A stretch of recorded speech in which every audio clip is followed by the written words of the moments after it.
Hi അസ്സലാമു അലൈക്കും, welcome back to my YouTube channel. Super mom സീരീസിൽ നിന്ന് ഫെബിയാണ്. എന്തുണ്ട് വിശേഷം? എല്ലാവർക്കും സുഖമായിരിക്കുന്നെന്ന് പ്രതീക്ഷിക്കുന്നു. അങ്ങനെ നമ്മളിതാ റമദാൻ്റെ ലാസ്റ്റിലത്തെ 10ലേക്ക് എത്തിയിരിക്കുകയാണ്. എപ്പോഴും റമദാൻ അങ്ങനെയാണല്ലേ, തുടങ്ങുന്നതും തീരുന്നതെല്ലാം പെട്ടെന്ന് പോലെ ഫീൽ ചെയ്യാറുണ്ട്. അപ്പോൾ ഇത്തവണയും അതുപോലെ തന്നെ അതിനിടയിൽ നമ്മുടെ ലോകത്ത് നടക്കുന്ന പല പ്രശ്നങ്ങളും അതൊക്കെ ഒരു സൈഡിലൂടെ പോകുന്നുണ്ട്. അൽഹംദുലില്ലാഹ് എല്ലാവരും സേഫായിട്ട് എല്ലാവരും ഇരിക്കുന്നുണ്ടെന്ന് വിചാരിക്കുന്നു. നമ്മളുടെ പ്രശ്നങ്ങളൊന്നുമില്ല. പ്രത്യേകിച്ച് ഞങ്ങൾ അലയിലായതുകൊണ്ട് നമ്മളൊന്നും അറിയുന്നില്ല കേട്ടോ. അലയിൽ പൊതുവേ ഭയങ്കര കാം ആൻഡ് ക്വയറ്റ് ആയിട്ടുള്ള നല്ല പീസ്ഫുള്ളായിട്ടുള്ള ഒരു അറ്റ്മോസ്ഫിയറാണ്. ഇവിടെ എപ്പോഴെങ്കിലും ഇങ്ങനെ മെസ്സേജസ് വരും, അതായത് അലേർട്ട് മെസ്സേജസ് വരും എന്നല്ലാതെ വേറൊന്നും നമ്മൾ അറിയുന്നില്ല. അൽഹംദുലില്ലാഹ് പുറത്തിറങ്ങുന്നതിനും ഒന്നും ഒരു റെസ്ട്രിക്ഷൻസ് ഒന്നുമില്ല, ഇതുവരെ ഇല്ല, ഇനി അങ്ങോട്ടും അങ്ങനെ തന്നെ ആയിരിക്കട്ടെ. പെട്ടെന്ന് തന്നെ ഈ യുദ്ധത്തിൻ്റെ എല്ലാ ഇതും പ്രശ്നങ്ങളും എല്ലാം അടങ്ങി ഒന്ന് നമ്മുടെ നോർമൽ ലൈഫിലേക്ക് വരട്ടെ എന്ന് പ്രാർത്ഥിക്കുന്നു. കാരണം നമ്മൾ ഓരോരുത്തരെയും അത് ബാധിക്കുന്നുണ്ട്. നമുക്ക് യുദ്ധം എവിടെയാണെങ്കിലും, മിഡിൽ ഈസ്റ്റിലാണെങ്കിലും, ഇപ്പം ഇസ്രായേൽ US ഒക്കെ തമ്മിലാണ്, US-ഉം ഇസ്രായേൽ ഇറാനൊക്കെ തമ്മിലാണ് യുദ്ധമെങ്കിലും പിന്നെ അത് ലോകം മുഴുവൻ അതിൻ്റെ പ്രശ്നങ്ങളുടെ ഒരു അലയടിച്ചിൽ വരുന്നുണ്ട്. എല്ലാവരെയും അത് ബാധിക്കും. അതുകൊണ്ട് നമുക്ക് എല്ലാവർക്കും ഒരുപോലെ പ്രാർത്ഥിക്കാം എത്രയും പെട്ടെന്ന് അവസാനിക്കാൻ വേണ്ടിയിട്ട് ഇൻഷാ അല്ലാഹ്. അപ്പോൾ ഇന്നത്തേതൊരു വ്ളോഗാണ്. അന്നത്തെ ദിവസം ഇഫ്താറിൻ്റെ ഒരു സ്നാക്ക് പ്രിപ്പറേഷനൊക്കെ ആയിട്ട് ബന്ധപ്പെട്ടുള്ളൊരു വ്ളോഗാണ്. സംഭവം ഹസ്ബൻഡ് കൂടെ വർക്ക് ചെയ്യുന്ന കുറച്ച് പേർക്ക് ഒരു 30-35 ആൾക്ക് വേണ്ടിയിട്ട് ഇഫ്താറിൻ്റെ സ്നാക്ക് ബോക്സ് ഹസ്ബൻഡിൻ്റെ വകയായിട്ട് കൊടുക്കുക എന്നുള്ളൊരു പ്ലാൻ ഉണ്ടായിരുന്നു. അങ്ങനെ തലേന്ന് രാത്രിയായിരുന്നു എന്നോട് പറഞ്ഞത്, എന്താണ് ഒരു 3 സ്നാക്സ് എന്താണെന്ന് എനിക്ക് ഉണ്ടാക്കാൻ പറ്റാമെന്ന് ചോദിച്ചു. എനിക്ക് അത്യാവശ്യം പെട്ടെന്ന് നമുക്കിപ്പോൾ നെക്സ്റ്റ് ഡേ തന്നെ ചെയ്യേണ്ടതല്ലേ, അപ്പം ആവുന്ന തരത്തിലുള്ളൊരു 3 സ്നാക്ക് ഡിസൈഡ് ചെയ്തു. അങ്ങനെ അത് പ്രിപ്പയർ ചെയ്തിട്ട് അവർക്ക് കൊടുത്തു. അൽഹംദുലില്ലാഹ് എന്തായാലും അതിൻ്റെ ഭാഗമാകാൻ പറ്റിയതിൽ എനിക്കും നല്ല സന്തോഷമുണ്ട്. ഞാനും മക്കളും കൂടിയിട്ടാണ് അത് റെഡിയാക്കിയത്. മക്കളുടെ ഹെൽപ്പും ഉണ്ടായിരുന്നു. കാര്യം 3 സിമ്പിളായിട്ടുള്ള സ്നാക്സാണ്. അതായത് സ്പ്രിംഗ് റോൾ, ചിക്കൻ വെച്ചിട്ട് സ്പ്രിംഗ് റോൾ, പിന്നെ ക്യാരറ്റ് പോള, പിന്നെ എഗ്ഗിനകത്തൊരു ഫില്ലിങ് വെച്ചിട്ട് അങ്ങനെ, അതായത് പുഴുങ്ങിയ എഗ്ഗിലേക്ക് ഒരു ഫില്ലിങ് ഉണ്ടാക്കിയിട്ട് അതും അങ്ങനെ കൊടുക്കാമെന്ന് വിചാരിച്ചു. അപ്പോൾ നമ്മൾ നോർമലി ഇപ്പം റമദാനൊക്കെ ഉച്ചയ്ക്ക് ശേഷമാണല്ലോ ഇറങ്ങുക. എന്തായാലും ലേറ്റായിട്ടാണ് ഉറങ്ങുന്നത്. നിസ്കാരമൊക്കെ കഴിഞ്ഞ് കിടന്നു കഴിഞ്ഞാൽ ഞാൻ പൊതുവേ പകലൊന്നും കിടക്കാറില്ല. പക്ഷേ റമദാൻ്റെ ടൈമിൽ എന്തായാലും എഴുന്നേൽക്കാൻ ലേറ്റാവും. 11-11:30 മണിയൊക്കെ ആവും. അതിനൊക്കെ ശേഷമായതുകൊണ്ട് തന്നെ മക്കളുടെ ഹെൽപ്പും കൂടി വേണ്ടി വന്നിട്ടുണ്ട്. അതല്ലാന്നുണ്ടെങ്കിൽ ഒറ്റയ്ക്ക് തന്നെ ഉണ്ടാക്കാൻ പറ്റാവുന്നതേ ഉള്ളൂ.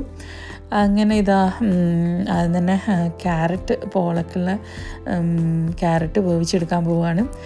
മോന് ആയിരുന്നു ക്യാരറ്റൊക്കെ വാങ്ങാൻ അയച്ചിട്ടുണ്ടായത്. എന്തോ കാരണവശാൽ അതിൻ്റെ ക്വാണ്ടിറ്റി കുറച്ച് കുറഞ്ഞു പോയി. ഞാൻ പറഞ്ഞതും അവനെടുത്തതും തമ്മിൽ കുറഞ്ഞു പോയി. അങ്ങനെ മുഴുവൻ ക്യാരറ്റ് കയ്യിൽ കിട്ടിയിട്ടില്ല. അത് പിന്നെ ഓൺലൈനിൽ ഓർഡർ ചെയ്തിട്ട് വരുന്നതിനിടയ്ക്ക് ഞാനിതാ തൊലിയൊക്കെ ഊരി വെക്കുകയാണ്. ഞാനിടയ്ക്ക് എല്ലാവർക്കും ഇവിടെ ക്യാരറ്റ് പോള ഭയങ്കര ഇഷ്ടമാണ്. അല്ലെങ്കിലും നോമ്പിന് പോള ഐറ്റംസ് ഭയങ്കര രസമാണല്ലേ ഇഫ്താറിൻ്റെ ടൈമിൽ കഴിക്കാൻ.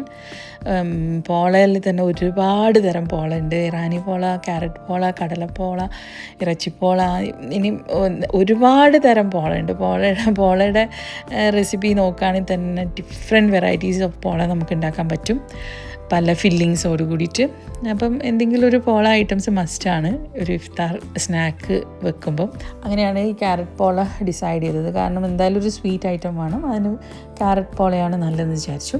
അങ്ങനെ മുട്ട ഇത് നന്നായിട്ട് പുഴുങ്ങി എടുത്തിട്ടുണ്ട്. കാരണം എല്ലാ ഐറ്റംസും എനിക്ക് കിട്ടിയിട്ടില്ല. അതുകൊണ്ട് ഇങ്ങനെയുള്ള തയ്യാറെടുപ്പുകളൊക്കെ ആദ്യം ചെയ്തിട്ട് അതിന് ശേഷം കുളിക്കണം, നിസ്കാരം ബാക്കിയുണ്ട്. അപ്പോൾ അതൊക്കെ ചെയ്യാമെന്ന് വിചാരിച്ചു. അപ്പോൾ ഏകദേശം ഒന്ന് സെറ്റപ്പ് ആക്കിയിട്ട് ഞാൻ നേരെ അത് അങ്ങനെയുള്ള കാര്യങ്ങളൊക്കെ ചെയ്തിട്ടാണ് വീണ്ടും കിച്ചണിലേക്ക് കയറിയത് കേട്ടോ. നോമ്പായതിൽ പിന്നെ സ്നാക്ക് മിക്കവാറും സാറയാണ് ഉണ്ടാക്കാറ്. പിന്നെ ഫുഡിൻ്റെ സെക്ഷൻ ഞാനും കൈകാര്യം ചെയ്യും. ഫ്രൂട്ട്സൊക്കെ ഫ്രൂട്ട്സും ജ്യൂസും അമൻ ചെയ്യും. അവനൊക്കെ പിന്നെ രാവിലെ ഡ്യൂട്ടിക്ക് പോയിട്ട് പിന്നെ ഉച്ചയ്ക്ക് ശേഷം വന്ന് ഒരുറക്കൊക്കെ കഴിഞ്ഞ് ഈവനിങ് ആകുമ്പോൾ അവനും കിച്ചണിൽ വന്നിട്ട് ഫ്രൂട്ട്സ് കട്ട് ചെയ്യലും പിന്നെ ജ്യൂസ് ആക്കലൊക്കെ അവൻ ചെയ്യും. പിന്നെ ഇനായ ആണെങ്കിൽ ഐറ്റംസ് കൊണ്ടുപോയി ഡിസ്പ്ലേ ചെയ്യാനും നമ്മുടെ കൂടെ കിച്ചണിൽ നിന്നിട്ട് എന്തെങ്കിലും ചെറിയ എന്തെങ്കിലും കാര്യങ്ങൾ ചെയ്തു തരാനും അവളും ഉണ്ടാവും സഹായത്തിന്. അതുകൊണ്ട് ഇത്തവണ നോമ്പ് വലിയ ബുദ്ധിമുട്ടായിട്ട് തോന്നിയിട്ടില്ല. കാരണം സാധാരണ ഒന്നുകിൽ സാറ ഇവിടെ ഉണ്ടാവില്ല, അവളുടെ ഹസ്ബൻഡ് കൂടെ ദുബായിലോ അങ്ങനെയായിട്ട് ഉണ്ടാകാറുണ്ട്. അതല്ലാന്നുണ്ടെങ്കിൽ പിന്നെ അമൻ കഴിഞ്ഞ തവണ നോക്കുകയാണെങ്കിൽ അമൻ അബുദാബിയിലായിരുന്നു വർക്ക് ചെയ്യുന്നുണ്ടായ. അപ്പം ഞാനും ഇനായും മാത്രമേ ഉണ്ടാകല് മിക്കവാറും. പക്ഷേ ഇത്തവണ ഇവരൊക്കെ ഉള്ളത് കൊണ്ട് തന്നെ അൽഹംദുലില്ലാ സ്മൂത്തായിട്ട് പോയിട്ടുണ്ട്. വലിയ ബുദ്ധിമുട്ടൊന്നും ഇല്ലാതെ എല്ലാ കാര്യങ്ങളും ചെയ്ത് അതിൻ്റെ കൃത്യമായ രീതിയിൽ കാര്യങ്ങളെല്ലാം നടന്നിട്ടുണ്ട് അൽഹംദുലില്ലാ. എഗ്ഗിലേക്കുള്ള ഗ്രീൻ മസാല ഫില്ലിങ് അതിനുള്ള ഐറ്റംസാണ് ഞാൻ റെഡിയാക്കാൻ പോകുന്നത്. അതിനുവേണ്ടി കുറച്ച് മല്ലിയില വേണം, കുറച്ച് പുതിനയില, പിന്നെ ഉള്ളി. ഇതിപ്പോൾ കുറച്ച് അധികം, അതായത് ഏകദേശം 40 മുട്ടകൾ എടുത്തിട്ടുണ്ട്. അതുകൊണ്ട് അതിന് കണക്കായിട്ടുള്ള ഫില്ലിങ്ങിനുള്ള മസാലയാണ് ഞാൻ റെഡിയാക്കുന്നത് കേട്ടോ. പിന്നെ വേണ്ടത് നമുക്ക് പച്ചമുളക്, ഒരു കഷ്ണം ഇഞ്ചി, പിന്നെ കുറച്ച് ലെമൺ ജ്യൂസ്, ഇത്രയും ഐറ്റംസാണ്. അപ്പോൾ ഇതൊക്കെ കഴുകി വൃത്തിയാക്കി വെക്കുന്നുണ്ട്. അപ്പം മല്ലിയില, പുതിന, പിന്നെ ഉള്ളി, ഇഞ്ചി, പച്ചമുളക്, പിന്നെ ലെമൺ ജ്യൂസ്, ആവശ്യത്തിന് ഉപ്പ്, ഇതെല്ലാം കൂടിയിട്ട് നമുക്ക് ഗ്രൈൻഡറിൽ ഇട്ടിട്ട് ഒരു പേസ്റ്റ് രൂപത്തിൽ അരച്ചെടുക്കണം. ശേഷം അരച്ചെടുക്കുമ്പോൾ തന്നെ നമുക്ക് അതിലേക്ക് കുറച്ച് ചെറിയ ജീരകം കൂടി ഇട്ട് കൊടുക്കണം. അപ്പോൾ ഇതൊക്കെ ഇട്ടിട്ട് ഒന്ന് മിക്സ് ചെയ്തിട്ട് നമ്മൾ മുട്ട പുഴുങ്ങിയിട്ട് അതൊരു നേരെ പകുതിയിൽ വെച്ച് കട്ട് ചെയ്തിട്ട് അതിനകത്ത് മിഡിലായിട്ട് സാൻഡ്വിച്ച് രൂപത്തിൽ അങ്ങ് ഈ ഒരു ചട്നി അതിൽ വെച്ച് കൊടുക്കുക ചെയ്യുക. എന്നിട്ട് അങ്ങ് ക്ലോസ് ചെയ്ത് കൊടുക്കുക. ഇത്രയേ ഉള്ളൂ പണി. അപ്പോൾ ഈ ഒരു റെസിപ്പി മാത്രമേ ഞാൻ ഇന്നിവിടെ കാണിക്കുന്നുള്ളൂ. കാരണം ബാക്കി ഇപ്പം ക്യാരറ്റ് പോളയുടെയൊക്കെ റെസിപ്പി ഒരുവിധം എല്ലാവർക്കും അറിയാം. സ്പ്രിംഗ് റോള് പലരും പല ഫില്ലിങ്സോട് കൂടിയിട്ട് ഉണ്ടാക്കുന്നുണ്ടാവും. അപ്പോൾ അതൊന്നും ഞാൻ ഇവിടെ കാണിക്കുന്നില്ല.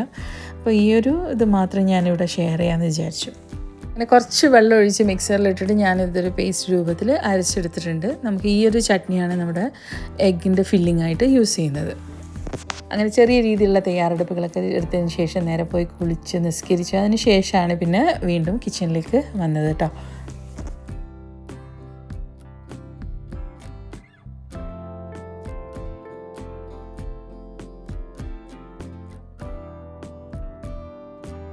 അപ്പോൾ ഇതാ ക്യാരറ്റ് പുഴുങ്ങി വെച്ചിട്ടുണ്ട്. ഇനിയിപ്പം അതിൻ്റെ ബാറ്റർ റെഡിയാക്കണം. അതിൻ്റെ എല്ലാ സംഭവങ്ങളും മിക്സ് ചെയ്തിട്ടുള്ള ബാറ്റർ അത് റഫായിട്ട് ഞാൻ പറയാം കേട്ടോ, അതെന്തൊക്കെയാണ് അതിലേക്ക് ഇട്ടിട്ടുള്ളതെന്നുള്ളത്. പിന്നെ ഇത് സ്പ്രിംഗ് റോൾ, അതിനുള്ള മസാല റെഡിയാക്കിയത് സാറയാണ് കേട്ടോ. ഇങ്ങനെയുള്ള സ്പൈസി ആയിട്ടുള്ള സ്നാക്ക് ഉണ്ടാക്കാൻ അവൾ ഉഷാറാണ്. അതുകൊണ്ട് ഇത്തവണ മിക്കവാറും അവൾ തന്നെയാണ് സ്നാക്സ് ഉണ്ടാക്കിയത്. അതുകൊണ്ട് റമദാൻ്റെ ആ ഒരു സ്നാക്കിൻ്റെ കാര്യത്തിൽ എനിക്ക് ചിന്തിക്കേണ്ടി വരാറേയില്ല. ഒരു സ്നാക്ക് ഉണ്ടാകും, ഒരു സ്പൈസി സ്നാക്ക് ഉണ്ടാവും, പിന്നെ ഒരു ജ്യൂസ്, പിന്നെ ഫ്രൂട്ട്സ്, പിന്നെ നമ്മുടെ നോർമൽ ഫുഡ്. ഇത്രയും ഐറ്റംസേ ഉണ്ടാക്കാറുള്ളൂ. ഇടയ്ക്ക് അതായത് 2-3 ദിവസം കൂടുമ്പം മാത്രം ഡെസേർട്ട്സ് ഉണ്ടാക്കും. ഡെസേർട്ട്സ് ഉണ്ടാക്കി കഴിഞ്ഞാൽ ഒരു ദിവസം ഉണ്ടാക്കിയ നെക്സ്റ്റ് ഡേക്ക് ഉള്ളതും കൂടി ഉണ്ടാവും കേട്ടോ. കാരണം ഡെസേർട്ട്സൊക്കെ നമുക്ക് ഈ നോമ്പ് തുറന്നു കഴിഞ്ഞാൽ അത്രയല്ലേ കഴിക്കാൻ പറ്റുള്ളൂ, എന്നിട്ട് ബാക്കിയായിരിക്കും. ഒരു 3 ക്യാരറ്റ് പോലെയാണ് ഉണ്ടാക്കാൻ പ്ലാൻ ഉണ്ടായത്. അപ്പം മൊത്തം ഒരു 12 പീസ് ക്യാരറ്റാണ് ഞാൻ എടുത്തിരിക്കുന്നത്. അപ്പം ഒരു 3 പീസ് ക്യാരറ്റിനൊക്കെ ആണെങ്കിൽ ഒരു 4-5 ടേബിൾ സ്പൂൺ പാൽപ്പൊടിയാണ് നമുക്കതിലേക്ക് വേണ്ടത്. അപ്പം അതിന് കണക്കായിട്ട് ഈ ഒരു റേഷ്യോയിൽ ഞാൻ എന്തൊക്കെ പാൽപ്പൊടി ഇട്ട് കൊടുത്തു. മധുരത്തിന് ആവശ്യമായിട്ടുള്ള പഞ്ചസാരയും പിന്നെ ഏലക്ക പൊടിച്ചതും വേണം. പിന്നെ നല്ലപോലെ അണ്ടിപ്പരിപ്പും കിസ്മിസും ഇത് പശു നെയ്യിൽ വറുത്ത് എടുത്ത് മാറ്റി വെച്ചിട്ടുണ്ട്. അപ്പോഴേക്കും മിനായും സാറയും കൂടിയിട്ട് സ്പ്രിംഗ് റോൾ റെഡിയാക്കുന്നുണ്ട്. സാറ സ്പ്രിംഗ് റോളിൻ്റെ ഫില്ലിങ്സൊക്കെ ഇട്ട് കൊടുത്തൊന്ന് റോൾ ചെയ്ത് കൊടുക്കുന്നുണ്ട്. അതിൻ്റെ ഗമ്മിങ് പാർട്ട് ഇനായാണ് സെറ്റാക്കുന്നത്. എന്നിട്ട് നല്ല മുഞ്ചിൽ 2 പേരും കൂടി സെറ്റാക്കി വെക്കുന്നുണ്ട്. ഇനിയിപ്പോൾ അത് ഫ്രൈ ചെയ്തെടുക്കണം. ഈ ഒരു ക്യാരറ്റ് പോളൻ്റെ റെസിപ്പി വേണ്ടവർക്ക്, അതായത് ഇൻഗ്രീഡിയൻസ് വേണ്ടവർക്ക് ഞാൻ അതിൻ്റെ ഡീറ്റെയിൽസ് ഡിസ്ക്രിപ്ഷൻ ബോക്സിലേക്ക് കൊടുക്കാം കേട്ടോ. നിങ്ങൾ അവിടെ നിന്ന് ചെക്ക് ചെയ്ത് നോക്കിയാൽ മതി. മെത്തേഡ് ഞാനിപ്പോൾ വീഡിയോയിൽ കാണിക്കുന്ന പോലെ ചെയ്താൽ മതി കേട്ടോ. എന്നിട്ട് നമ്മൾ കുറച്ച് വെള്ളത്തിലാണ് വേവിച്ചെടുക്കുന്നത്. ആ വെള്ളം ഞാൻ നെക്സ്റ്റ് ഡേ ഷെയ്ക്ക് ആക്കാൻ വേണ്ടി മാറ്റി വെച്ചു. കാരണം അത്രയും നല്ല ഗുണം ഉള്ള ഒരു വെള്ളമാണല്ലോ ഈ ക്യാരറ്റിൽ നിന്ന് ഇറങ്ങി വന്നിട്ടുണ്ടാകും. അപ്പം ആ വെള്ളം കളയരുത്. അത് നമുക്കിപ്പം ഈ ഒരു ബാറ്റർ ഉണ്ടാക്കാൻ വേണ്ടിയിട്ട് വെള്ളത്തിൻ്റെ ആവശ്യമില്ല. മുട്ടയിൽ ഡേയിലാണ് നമ്മൾ ബാറ്റർ ഉണ്ടാക്കുന്നത്. എന്നാലും അത് മാറ്റി വെച്ചിട്ട് നെക്സ്റ്റ് ഡേ ഷേക്ക് ആകാമെന്ന് വിചാരിച്ചു. അപ്പോൾ ക്യാരറ്റിൻ്റെ ബാറ്റർ തയ്യാറാക്കിയത് എങ്ങനെയാണെന്ന് വെച്ചാൽ പുഴുങ്ങിയ ക്യാരറ്റ്, അതിലേക്ക് പഞ്ചസാര, പാൽപ്പൊടി, മുട്ടൻ്റെ ഒരു റേഷ്യോ ഉണ്ട്, അതും കൂടി ഞാൻ ഡിസ്ക്രിപ്ഷനിലേക്ക് കൊടുക്കുന്നുണ്ട് എത്രയും മുട്ട വേണ്ടതെന്നുള്ളത്. പിന്നെ ഏലക്ക പൊടിച്ചതെല്ലാം ഇട്ട് മിക്സ് ചെയ്ത് അങ്ങനെ 2 ബാച്ചായിട്ട് ഞാൻ ക്യാരറ്റിൻ്റെ ബാറ്റർ റെഡിയാക്കിയിട്ടുണ്ട്. അതിനുശേഷം ഇതാ 3 പാൻസാണ് വെച്ചിരിക്കുന്നത്. നമ്മുടെ അക്കാർന്ന് വന്ന ആ ഒരു സെറ്റിൽ വരുന്ന 3 പാനാണ് യൂസ് ചെയ്തിരിക്കുന്നത്. 3 ഡിഫറെൻറ്റ് സൈസാണ്, പക്ഷെ നമുക്ക് പോളക്ക് പെർഫെക്റ്റ് ആയിട്ടുള്ളൊരു സെറ്റാണ്. അടിപൊളി സാധനമാണ് ഈ ഒരു ഇത്. എനിക്ക് തോന്നുന്നു ഒരുവിധം ഇവിടെ യു എയിലുള്ള ഒരുവിധം എല്ലാവരും ഈ ഒരു സെറ്റ് വാങ്ങിക്കാണും. കാരണം പലപ്പോഴായിട്ട് ഒരു നല്ല ഓഫേഴ്സിൽ ഈ ഒരു സെറ്റ് ഉണ്ടായിട്ടുണ്ടായിരുന്നു. എനിക്ക് ഭയങ്കര കംഫർട്ടബിളാണ് കേട്ടോ ഈ ഒരു സെറ്റ് യൂസ് ചെയ്യാൻ വേണ്ടിയിട്ട്. എനിക്ക് ഭയങ്കര ഇഷ്ടമാണ്. ഓഫേഴ്സ് വരുമ്പോൾ ഞാൻ ഇൻഷാല്ലാ കമ്മ്യൂണിറ്റിയിൽ പോസ്റ്റ് ചെയ്യാം. ആ സമയത്ത് നിങ്ങൾ നോക്കിയിട്ട് വാങ്ങിയാൽ മതി.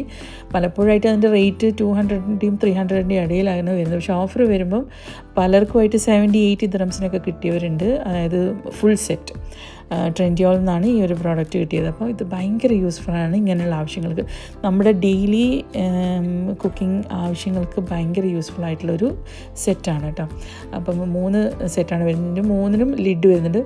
നിർഭാഗ്യവശാൽ ഞാൻ ഒരു ലിഡ് അവിടെ എവിടെയോ വെച്ചുപോയി. എനിക്കാണെങ്കിൽ ആ ഒരു ബിസി ആയിട്ടുള്ള ടൈമിൽ പിന്നെ അത് നോക്കിയെടുക്കാനുള്ളൊരു സമയം ഉണ്ടായിട്ടില്ല. അതുകൊണ്ട് ഞാനിപ്പോൾ തൽക്കാലം ഒരു മൂടി വെച്ച് അഡ്ജസ്റ്റ് ചെയ്തിട്ടുണ്ട്, ഒരു കാസ്റ്റ് ആൻഡ് പോട്ടിൻ്റെ മൂടി. അങ്ങനെ ക്യാരറ്റ് ഏകദേശം ഒന്ന് കുക്കായി വരുന്ന സമയത്ത് നമ്മളതിലേക്ക് അണ്ടിപ്പരിപ്പും കിസ്മിസും ഇട്ട് കൊടുക്കുകയാണ്. അപ്പം പശു നെയ്യിലാണ് നമ്മൾ ഈ ക്യാരറ്റിൻ്റെ മാവ് ഒഴിച്ചു കൊടുക്കുന്നത് കേട്ടോ. അതിന് ശേഷം അത് മൂടി വെച്ച് കുറച്ചൊന്ന് സെറ്റ് ആകുമ്പോഴാണ് ഈ ഒരു കാഷ്യൂം റൈസിൻസും അതിൻ്റെ മുകളിലായിട്ട് ഒന്ന് ഡെക്കറേറ്റ് ചെയ്ത് വെച്ച് കൊടുക്കുന്നത്. ഈ ക്യാരറ്റ് പോളയാണ് ഞാൻ ആദ്യം തന്നെ ഉണ്ടാക്കിയത്. കാരണം അത്യാവശ്യം ടൈം എടുക്കുമല്ലോ നമുക്ക് ഈ 3 പോളയും ഒന്ന് സെറ്റ് ആകാൻ വേണ്ടിയിട്ട്. സ്റ്റീം ചെയ്തിട്ടും നമുക്ക് എടുക്കാം. ഈ സെയിം സംഭവം വേറെ സ്റ്റീലിൻ്റെ പാത്രത്തിൽ എന്തെങ്കിലും ഇട്ട് ഒരു സ്റ്റീമറിൽ വെച്ചിട്ട് നമുക്ക് എടുക്കാം. പക്ഷേ എനിക്ക് അതിനേക്കാളും ഇഷ്ടം ഈ ഒരു രീതിയിൽ ചെയ്തെടുക്കുമ്പോഴാണ് കേട്ടോ. അപ്പോഴേക്കിതാ സ്പ്രിംഗ് റോളും സാറ എല്ലാം റെഡിയാക്കി വെച്ചിട്ടുണ്ട്. ഇനി അതിപ്പം അതിൻ്റെ ഫ്രൈങ് പാർട്ടാണ്. അപ്പോഴേക്കും ആമൻ സ്നാക്സ് ഇട്ടിട്ട് കൊണ്ടുപോകാനുള്ള പാർസൽ ബോക്സ് അതെല്ലാം സെറ്റാക്കി വെച്ചിട്ടുണ്ട്. ഇനി നമുക്ക് മുട്ടയിലേക്ക് ആ ഒരു ചട്നി ഫില്ല് ചെയ്ത് കൊടുക്കണം. നേരെ ഹാഫ് വെച്ച് കട്ട് ചെയ്ത് അതിന് മിഡിലായിട്ട് ഒരു സാൻഡ്വിച്ച് രൂപത്തിലാണ് നമ്മൾ ആ ഒരു ചട്നി ഫില്ല് ചെയ്ത് കൊടുക്കുന്നത്. നമുക്ക് ഈ ഒരു സെയിം ചട്നി വെച്ചിട്ട് ഇതൊന്ന് ഫ്രൈ ചെയ്തെടുക്കാനും പറ്റും കേട്ടോ. അതായത് പുഴുങ്ങിയ മുട്ട പാനിൽ കുറച്ച് വെളിച്ചെണ്ണ ഒഴിച്ച് ഈ ഒരു ഫില്ലിങ് അതിലേക്ക് ഇട്ട് കൊടുക്കുക. അതിനുശേഷം പുഴുങ്ങിയ മുട്ട അതിലേക്ക് ഇട്ടിട്ട് ഒന്ന് ഈവനായിട്ട് മൊത്തത്തിലൊന്ന് ഇങ്ങനെ വഴറ്റിയെടുത്ത് കഴിഞ്ഞാൽ ഒരു ഫ്രൈ രൂപത്തിലൊന്ന് വഴറ്റിയെടുത്താൽ അതും നല്ല ടേസ്റ്റിയാണ്. അങ്ങനെ ഒരു വീഡിയോ ഞാൻ ചെയ്തിട്ടുണ്ടായിരുന്നു മുൻപ്. അപ്പോൾ അങ്ങനെയായാലും നമുക്ക് ചെയ്യാം കേട്ടോ. അപ്പോൾ ഹസ്ബൻഡ് പറഞ്ഞു ഈ ഒരു രീതി ചെയ്ത് നോക്കുന്നത് പറഞ്ഞിട്ടാണ് ഞാൻ അങ്ങനെ ചെയ്തത്. സംഭവം നല്ല രസമുണ്ടായിരുന്നു. എന്തായാലും ട്രൈ ചെയ്ത് നോക്കട്ടോ നിങ്ങൾ. അപ്പം എന്നെ ഹെൽപ്പ് ചെയ്യാൻ വേണ്ടിയിട്ട് ഇനായുണ്ട്. കട്ട് ചെയ്യുമ്പോൾ അവൾ ആ ഒരു ഫില്ലിങ് അവിടെ വെച്ച് തരുന്നുണ്ട്. അങ്ങനെ എല്ലാം കൂടിയിട്ട് ഓരോ ബോക്സിലേക്ക് ആക്കിയിട്ട് നമ്മളിതാ വെച്ച് കൊടുക്കുകയാണ്. അപ്പം നമ്മൾ പാക്കിംഗ് ഒക്കെ ചെയ്തുകൊണ്ടിരിക്കുമ്പോൾ ഞാൻ വേറെ 1-2 കാര്യങ്ങൾ പറയട്ടെ. ഇൻസ്റ്റഗ്രാമിൽ ഞാൻ സ്റ്റാർട്ട് ചെയ്ത ക്രോക്കേ എന്ന് പറഞ്ഞ പേജ് നിങ്ങളെല്ലാവരും ഫോളോ ചെയ്തിട്ടുണ്ടാവും എന്ന് വിചാരിക്കുന്നു. അവിടെ അത്യാവശ്യം ഞാൻ അപ്ഡേഷൻസ് കൊടുക്കാറുണ്ട്. നമ്മുടെ ക്രോക്കറി ഐറ്റംസിൻ്റെ നാട്ടിൽ സ്റ്റോക്കുള്ള ഐറ്റംസിൻ്റെ അപ്ഡേഷൻസാണ് കൂടുതൽ കൊടുക്കുന്നത്. അതുപോലെ നാട്ടിലേക്ക് അയക്കുന്ന ഐറ്റംസ്, പുതിയ പ്രോഡക്ട്സിൻ്റെ അപ്ഡേഷൻസ് എല്ലാം തന്നെ ഞാൻ ഇവിടെ യൂട്യൂബിലും ഷെയർ ചെയ്യും കേട്ടോ. അപ്പം എനിക്കിപ്പം ഇമ്പോർട്ടൻ്റ് ആയിട്ട് നിങ്ങളടുത്ത് ഇപ്പോൾ പറയാനുള്ളത് നമ്മുടെ ഡച്ച് ഓവൻ പോട്ട്സിൻ്റെ ഏറ്റവും ലേറ്റസ്റ്റ് ആയിട്ടുള്ള കളക്ഷൻസ്, അതും സെറ്റല്ല സിംഗിൾസ് ഇൻഷാല്ലാ സൂൺ നമ്മൾ ലോഞ്ച് ചെയ്യുന്നുണ്ട്. ഭയങ്കര ഡിമാൻഡിങ് ആയിട്ടുള്ള പീസാണ്, അതും ബ്യൂട്ടിഫുൾ ആയിട്ടുള്ള കളേഴ്സിൽ. ആ ഒരു സംഭവം എല്ലാം അൽഹംദുലില്ലാ സ്റ്റോക്കെല്ലാം നമ്മൾ എടുത്തിട്ടുണ്ട്. നാട്ടിലേക്ക് കൊടുക്കാനുള്ള ഏർപ്പാടെല്ലാം ആക്കിയിട്ടുണ്ട്. പക്ഷെ അതിനിടയിൽ ഇപ്പോൾ കാർഗോ ഇഷ്യൂ വന്നതുകൊണ്ട് അത് അവിടെ ഇങ്ങനെ സ്റ്റക്കായി കിടക്കുകയാണ്. അത് സൂൺ അത് ബാക്ക് ടു നോർമൽ ആയിക്കഴിഞ്ഞാൽ നമ്മളത് പിന്നെ ആ ഒരു വീഡിയോ ആയിട്ട് വരും. അപ്പോൾ പെട്ടെന്ന് വന്ന് എല്ലാവരും ഓർഡർ പ്ലേസ് ചെയ്തോളൂ കേട്ടോ. കാരണം ഡച്ച് ഓവൻ പോട്ട്സ് അങ്ങനെ നാട്ടിൽ കിട്ടാനില്ല. ഇനി കിട്ടുകയാണെങ്കിൽ തന്നെ നമുക്കിപ്പോൾ UAE ആരെടുത്തേക്ക് നിങ്ങൾ ഏൽപ്പിക്കുകയാണെങ്കിൽ തന്നെ അത് വെയിറ്റുള്ള സാധനമായതുകൊണ്ട് ആരും അങ്ങനെ എടുത്തിട്ട് അങ്ങ് കൊണ്ടുവന്ന് തരാനുള്ള ചാൻസ് ഇല്ല. അപ്പോൾ അങ്ങനെയുള്ളവർക്ക് എന്തായാലും ഉപകാരപ്പെടുമല്ലോ ഈ ഡച്ച് ഓവൻ പോട്ട്സ് നാട്ടിൽ കിട്ടുമ്പോൾ. അപ്പോൾ അത് സൂൺ ഞങ്ങൾ ലോഞ്ച് ചെയ്യുന്നുണ്ട്. സാധനങ്ങളൊക്കെ റെഡിയാണ് അൽഹംദുലില്ലാ. എല്ലാം ബൾക്കായിട്ട് സ്റ്റോക്ക് എടുത്ത് വെച്ചിട്ടുണ്ട്. അപ്പോൾ ഞാൻ ആ ഒരു വീഡിയോ ഒക്കെ ആയിട്ട് നിങ്ങൾ വെയിറ്റ് ചെയ്തോ. പെട്ടെന്ന് തന്നെ ഞാനിവിടെ ഏകദേശം കാർഗോൻ്റെ ഇഷ്യൂസ് എല്ലാം ക്ലിയറായി വരുമ്പോൾ ഞാൻ എന്തായാലും ആ ഒരു വീഡിയോ പോസ്റ്റ് ചെയ്യും. എന്നിട്ട് ബുക്കിംഗ് എടുക്കുന്നതായിരിക്കും. അപ്പോൾ നിങ്ങൾ എൻ്റെ വീഡിയോസ് മുടങ്ങാതെ കാണുക, എന്നിട്ട് സപ്പോർട്ട് ചെയ്യാം കേട്ടോ ഇൻഷാ അല്ലാഹ്. അങ്ങനെ അൽഹംദുലില്ലാ ഇതാ ഫൈനലി നമ്മുടെ സ്നാക്ക് ബോക്സ് സെറ്റ് ആയിട്ടുണ്ട്. ഇനിയിപ്പം അത് വലിയൊരു ബോക്സിലാക്കിയിട്ട് അങ്ങോട്ടേക്ക് അയച്ചു കൊടുക്കണം. സമയം ഏകദേശം 5:45 ആയിട്ടുണ്ടായിരുന്നു. എന്തായാലും 6 മണിക്കെങ്കിലും ഇവിടുന്ന് വിട്ടുകൊടുത്താൽ 6:23, 24 അങ്ങനെയാണ് ബാങ്ക് വരുന്നത്. അപ്പം ആ ഒരു ടൈം ആകുമ്പോഴേക്ക് സാധനം അവിടെ എത്തിക്കാം. അങ്ങനെ അൽഹംദുലില്ലാ ഇഫ്താറൊക്കെ കഴിഞ്ഞു. കുറച്ച് ഷോപ്പിംഗ് ഉണ്ടായിരുന്നു, അതിനുവേണ്ടി പുറത്തേക്ക് ഇറങ്ങിയിട്ടുണ്ട്. നിഷാത്തിൽ നിന്ന് വാങ്ങിയ ഒരു പ്രോഡക്റ്റ് അതൊന്ന് റിട്ടേൺ ചെയ്യാനുണ്ടായിരുന്നു. റിട്ടേൺ ചെയ്തിട്ട്, അതായത് റിട്ടേൺ അല്ല, എക്സ്ചേഞ്ച് ചെയ്യാനുണ്ടായിരുന്നു. അപ്പം അതൊന്ന് ചെയ്യണം. അലൈൻ മോളിലാണ് ഇവിടെ നിഷാത്തിലിൻ്റെ ഷോറൂം വരുന്നത്. വീഡിയോ എടുക്കുന്ന ദിവസം എൻ്റെ ബർത്ത്ഡേ ആയിരുന്നു കേട്ടോ. അപ്പം തലേന്ന് മക്കൾ എനിക്ക് ഗിഫ്റ്റ് ചെയ്ത ഒരു ഐറ്റം ആയിരുന്നു. പക്ഷെ അതെന്തോ കാരണം വെച്ചാൽ എനിക്കത് സ്യൂട്ട് ചെയ്യുന്നില്ല, ആ ഒരു ഡ്രസ്സ്. അതൊന്ന് എക്സ്ചേഞ്ച് ചെയ്യാമെന്നുള്ള ഉദ്ദേശത്തിലാണ് ഇപ്പോൾ പോകുന്നത്. എനിക്ക് ഇഷ്ടപ്പെട്ട ബ്രാൻഡാണ്, അവർക്കറിയാം. അതുകൊണ്ടാണ് അവരവിടെ പോയിട്ട് തന്നെ സാധനം എടുത്തത്. അങ്ങനെ ഞാൻ അവിടെ പോയി കുറേ ഒന്ന് നോക്കിയതിന് ശേഷം എനിക്ക് നല്ലൊരു സ്യൂട്ട് തന്നെ കിട്ടി. ഈദ് കളക്ഷനിലുള്ളൊരു നല്ല അടിപൊളിയൊരു സ്യൂട്ട് ഞാൻ വാങ്ങി. ഇൻഷാ അല്ലാഹ് അത് എന്തായാലും ഈദിൻ്റെ അന്ന് ഇട്ടിട്ട് കാണിച്ചു തരാം. ഇതായതുകൊണ്ട് തന്നെ അത്യാവശ്യം നല്ല കളക്ഷൻസ് അവിടെ വന്നിട്ടുണ്ടായിരുന്നു. പക്ഷേ കുറച്ച് എക്സ്പെൻസീവാണ് ഇവിടുത്തെ ഐറ്റംസ് എല്ലാം തന്നെ. പിന്നെ എന്നാലും എനിക്ക് ഭയങ്കര ഇഷ്ടമാണ് കേട്ടോ ഇവരത്. പിന്നെ നല്ല പോലെ ലാസ്റ്റ് ചെയ്യും. ഈദ് കളക്ഷനൊക്കെ 350 എബവ് ആണ് കേട്ടോ റേഞ്ച് വരുന്നത്. അതായത് 350, 550. എനിക്കൊരു ബ്ലൂ ഡ്രസ്സൊക്കെ ഇഷ്ടമായിട്ടുണ്ടായിരുന്നു. പക്ഷെ അതിൻ്റെ പ്രൈസ് വരുന്നത് 575 അങ്ങനെ എന്തോ ആണ്. അതുകൊണ്ട് ഞാനത് എടുത്തില്ല. നല്ല ഭംഗിയുള്ള സ്യൂട്ടായിരുന്നു, പക്ഷെ അത്രയും എക്സ്പെൻസീവ് വേണ്ടെന്ന് വിചാരിച്ചു. എന്നിട്ട് ഒരു നല്ലൊരു ബ്ലഡ് റെഡ് കളറുള്ളൊരു സ്യൂട്ടാണ് ഞാൻ എടുത്തിരിക്കുന്നത്. അതും അത്യാവശ്യം റേറ്റ് ഉണ്ട്. പക്ഷേ എന്താ പറയുക, എനിക്ക് അവിടുന്ന് പെട്ടെന്ന് ഇഷ്ടമായ ഒരു ഐറ്റം അതായിരുന്നു. അതുകൊണ്ടത് ചൂസ് ചെയ്തു. ഇത്രയ്ക്കുള്ള ഇന്നത്തെ വീഡിയോ ഇഷ്ടമായിട്ടുണ്ടെങ്കിൽ നിങ്ങളുടെ അഭിപ്രായങ്ങൾ കമൻറ്റ് ബോക്സിലൂടെ പറയുക. ഇൻഷാ അല്ലാഹ് വ്യത്യസ്തമായിട്ടുള്ള ഒരു വീഡിയോ ആയിട്ട് നമുക്ക് ഉടൻ തന്നെ കാണാം. അൻറ്റിൽ then take care. Thank you.